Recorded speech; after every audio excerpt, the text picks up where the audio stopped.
नमस्कार। कक्षा 8 Gurukulam public school online channel में ऑनलाइन क्लास में आपका स्वागत है। आज हम पढ़ेंगे पाठ 10 अमीर खुसरो। तो चलिए शुरू करते हैं हम पाठ 10 अमीर खुसरो। परमात्मा जब मुझसे पूछेगा कि तुम मेरे लिए क्या लाए हो, तो मैं खुसरो को पेश कर दूंगा।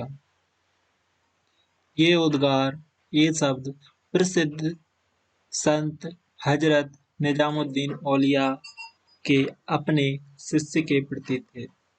यानी कि हजरत निजामुद्दीन औलिया अपने शिष्य के लिए कहता है कि यदि भगवान मुझसे कभी पूछे कि तुम मेरे लिए क्या लाए हो, तो मैं खुसरो को पेश कर दूंगा। गुरु कहा करते थे, अगर कब्र में 2 लोगों को दफन किया जाता तो मैं चाहता कि खुसरो को मेरे साथ ही दफन किया जाए।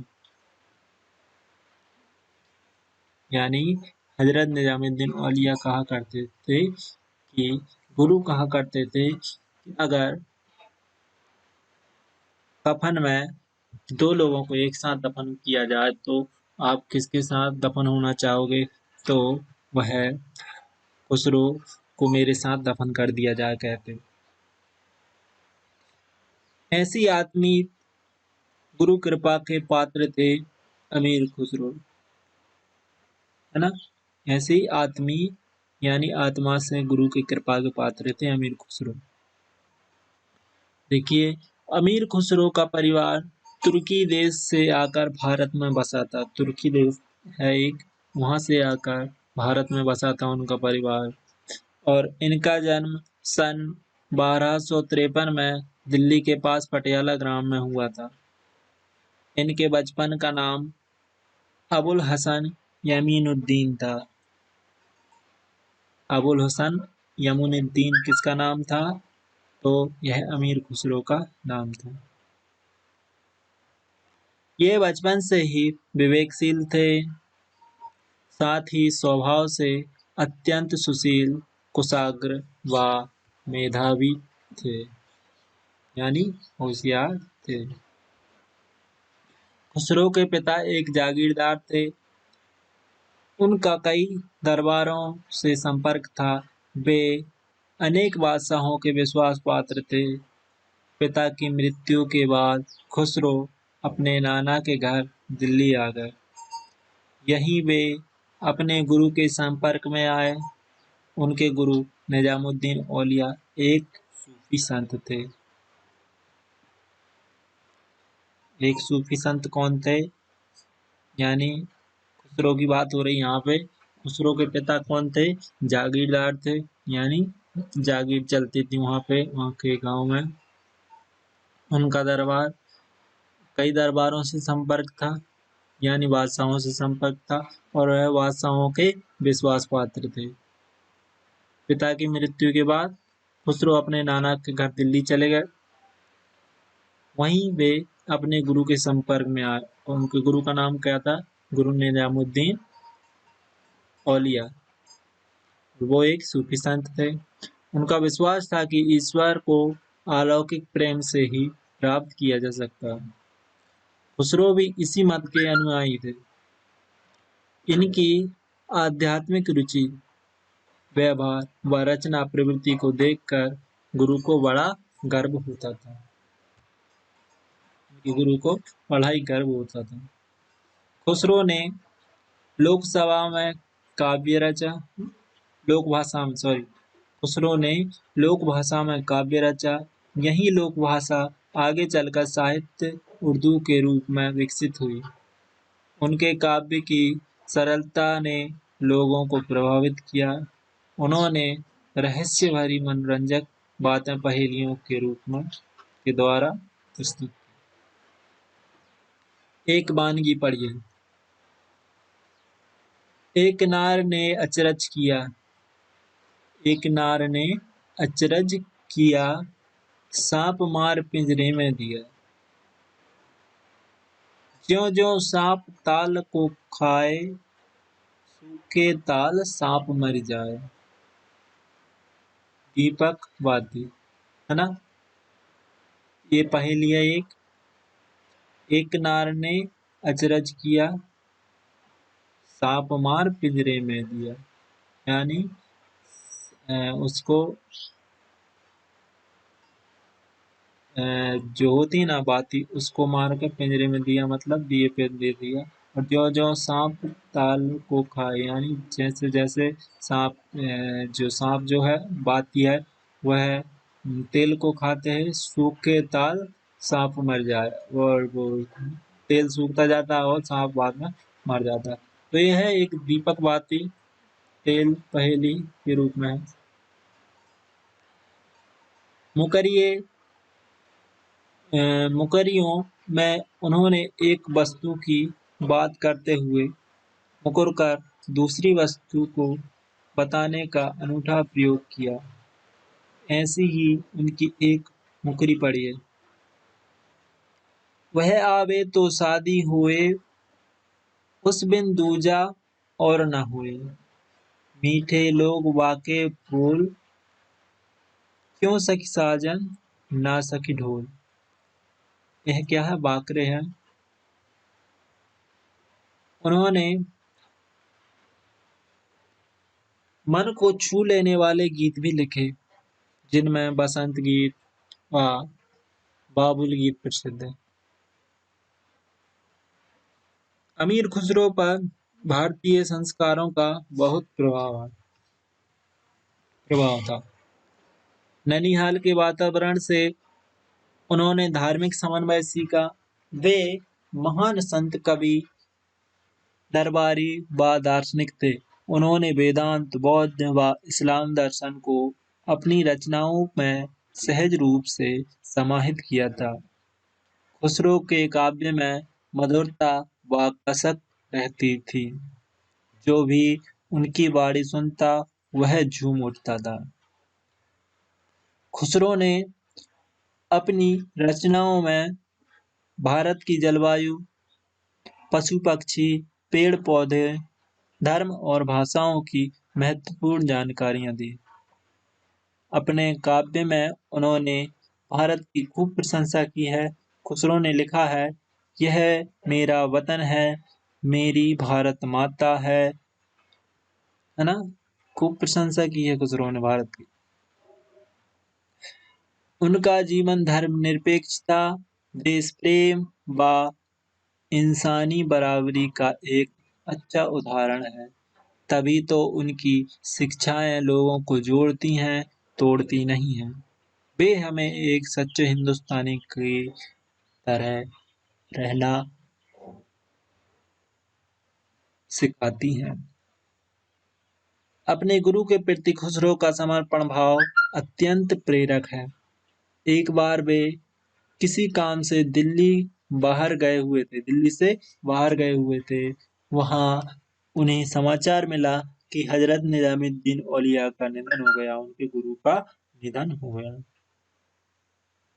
अचानक इस अनहोनी को सुन वे सख्ते में आ गए और तत्काल ही दिल्ली की ओर चल पड़े। जब वे गुरु के अंतिम दर्शन हेतु पहुंचे तो आंखों से अश्रुधारा बह रही थी। दिल बड़ा दुखी था।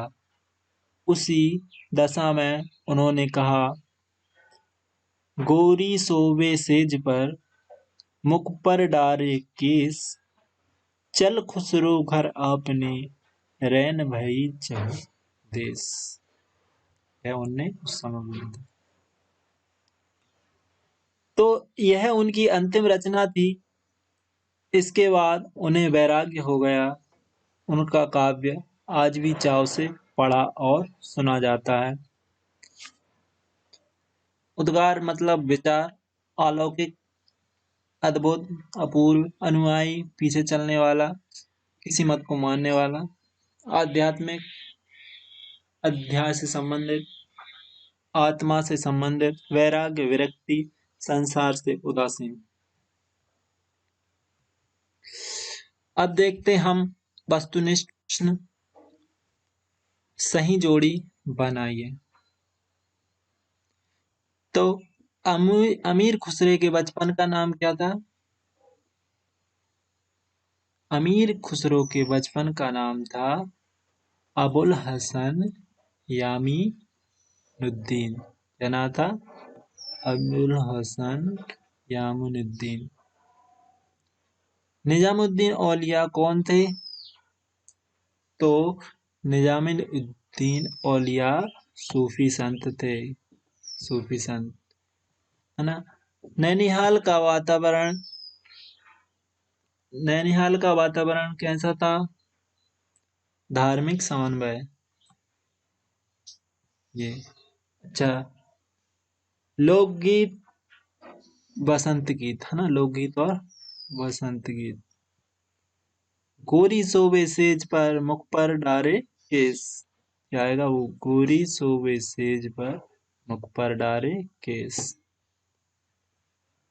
आप सही विकल्प चुनकर रिक्त स्थान की पूर्ति कीजिए। अमीर खुसरो के पिता खालिस्तान थे। कौन थे? मालदार थे या जागीरदार थे? क्या थे? जागीरदार थे। दूसरा, अमीर खुसरो पर खालिस्तान संस्कारों का प्रभाव पड़ा, भारतीय या विदेशी? तो देसी संस्कार यानी भारतीय संस्कारों का उन पर असर पड़ा।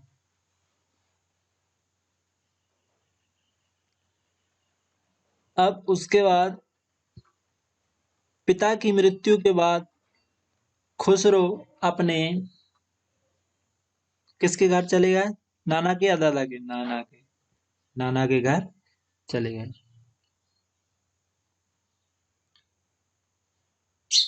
और खुसरो ने खालिस्तान में काव्य रचा था, मातृभाषा में या लोक भाषा में? तो यहाँ पर आएगा लोक भाषा में काव्य रचा।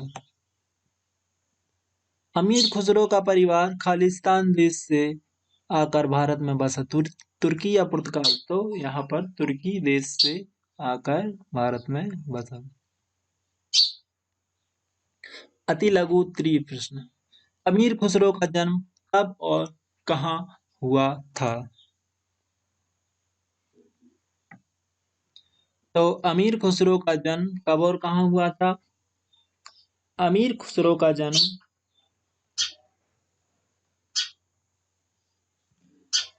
अमीर खुसरो का जन्म ईस्वी सन 1253 में दिल्ली के पास पटियाला ग्राम में हुआ था। तो अब दूसरा है, अमीर खुसरो के गुरु कौन थे? अमीर खुसरो के गुरु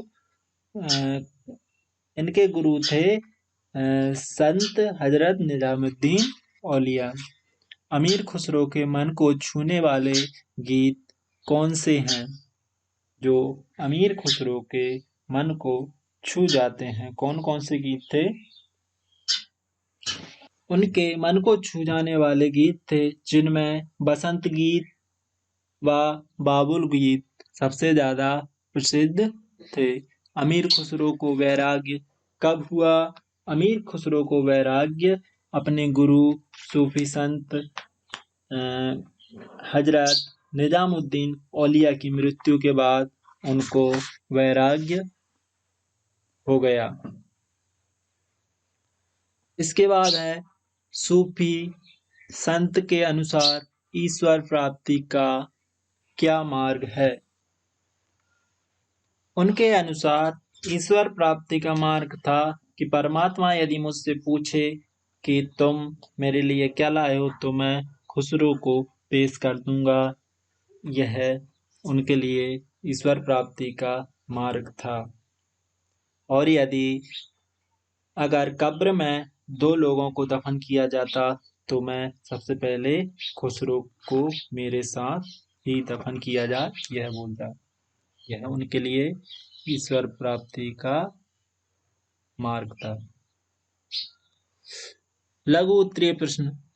खुसरो की कृतियां हमें क्या सिखाती हैं, क्या शिक्षा देती हैं? तो खुसरो की कृतियां हमें धर्मनिरपेक्षता, देश प्रेम और इंसानी बराबरी की शिक्षा देती हैं। वे परस्पर नफरत नहीं अपितु मेल मिलाप और सच्चे हिंदुस्तानी की तरह रहने की भी शिक्षा देती हैं।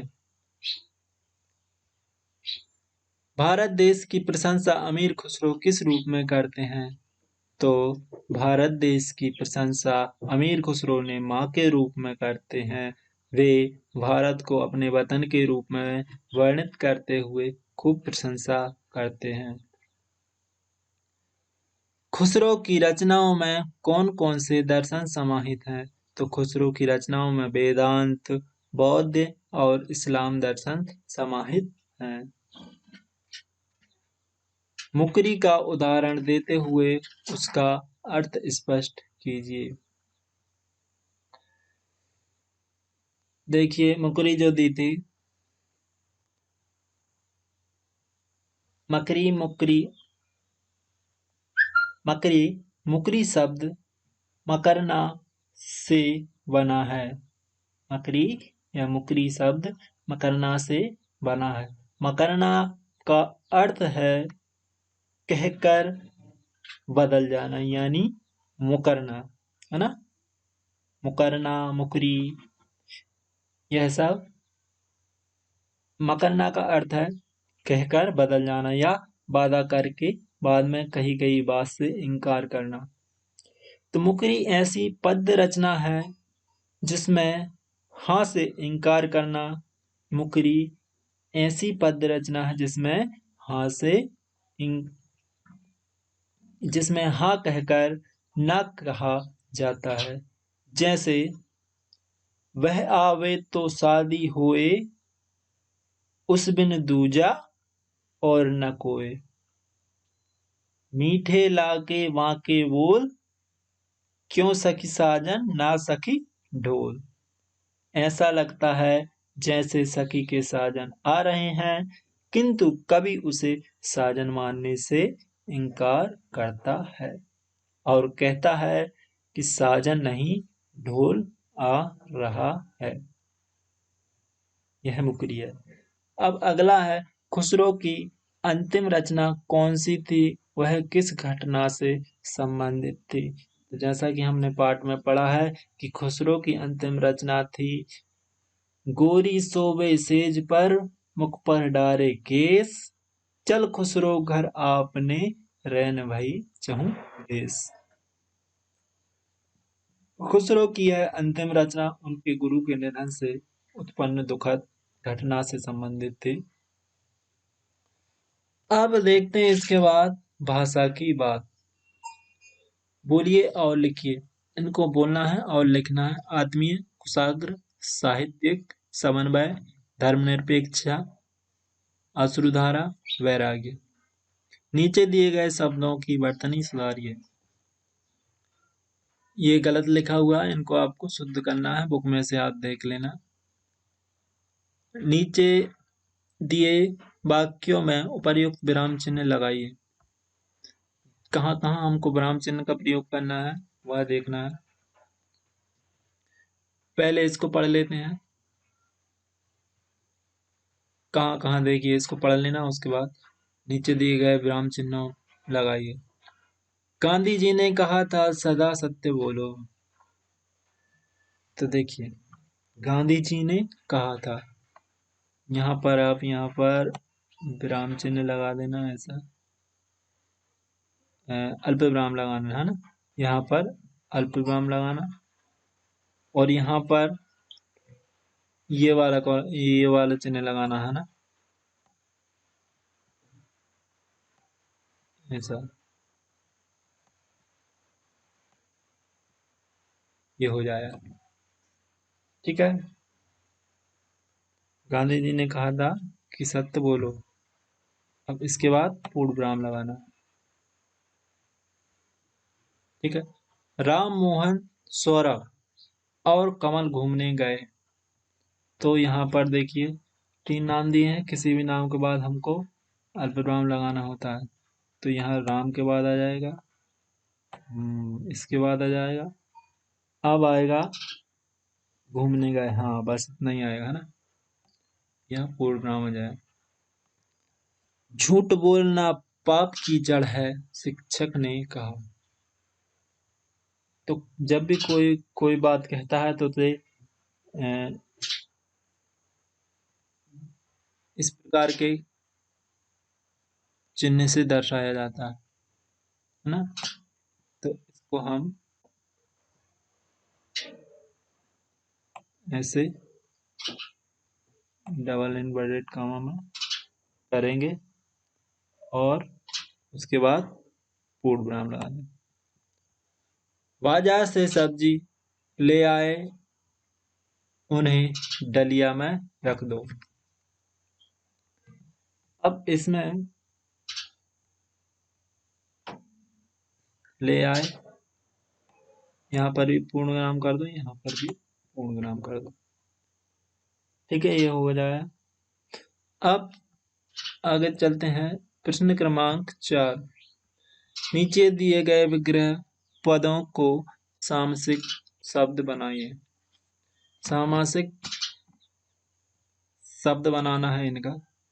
बैलों की गाड़ी को क्या कहते हैं? बैलगाड़ी। क्या कहते हैं? बैलगाड़ी। राजा की सभा को क्या कहते हैं? राजसभा। देश के लिए भक्ति, देशभक्ति। भाई और बहन, भाई बहन। ठीक है। अब अगला है विलोम शब्द की सही जोड़ी बनाइए। प्रशंसा का